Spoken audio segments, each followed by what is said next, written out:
Oui, bonjour. Je voulais faire une petite hypothèse concernant ce qu'on appelle l'intrication quantique.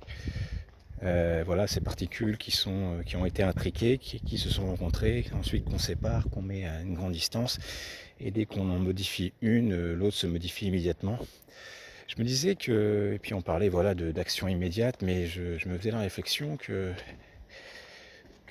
immédiate, ça nous paraît immédiate, mais je ne suis pas sûr que l'être humain, aussi bien au niveau de sa conscience, c'est-à-dire que notre conscience est quand même basée sur nos neurones, sans cerveau, pas de conscience, hein. Donc en fait, notre conscience est limitée par la vitesse même de... On ne peut pas aller plus vite que la lumière, quoi. C'est moins certainement les processus biologiques qui sont associés à notre conscience sont lents, une certaine lenteur qui est limitée par la vitesse de la lumière. Et de même, on vit dans un environnement qu'on a développé, nos engins de mesure de la vitesse sont eux-mêmes tous basés sur la vitesse de la lumière.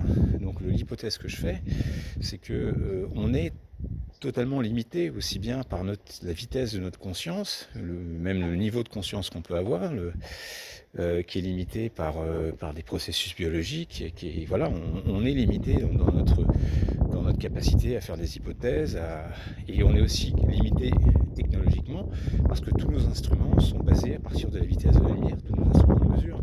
Donc il est possible qu'il existe des vitesses bien supérieures à celles qu'on puisse imaginer ou qu'on puisse observer. Mais en fait, tout cela, ça se passe au-delà de la vitesse de la lumière. Et donc, il est possible qu'il existe, je ne sais pas moi, des vitesses dans le monde quantique qui vont à 310 km/h, 310 millions de kilomètres par heure, enfin 310, pardon, 310 000 km par seconde, d'autres qui vont à 410 000. Voilà, il y a tout un monde peut-être qu'on ne connaît pas. Donc ce qui nous paraît être ce qu'on appelle l'intrication, c'est peut-être tout simplement qu'on est incapable de mesurer des vitesses qui sont supérieures à celles de la lumière. On est incapable de les observer et de les imaginer psychologiquement, quoi. Voilà, c'est tout. Je voulais juste simplement faire cette hypothèse. Merci.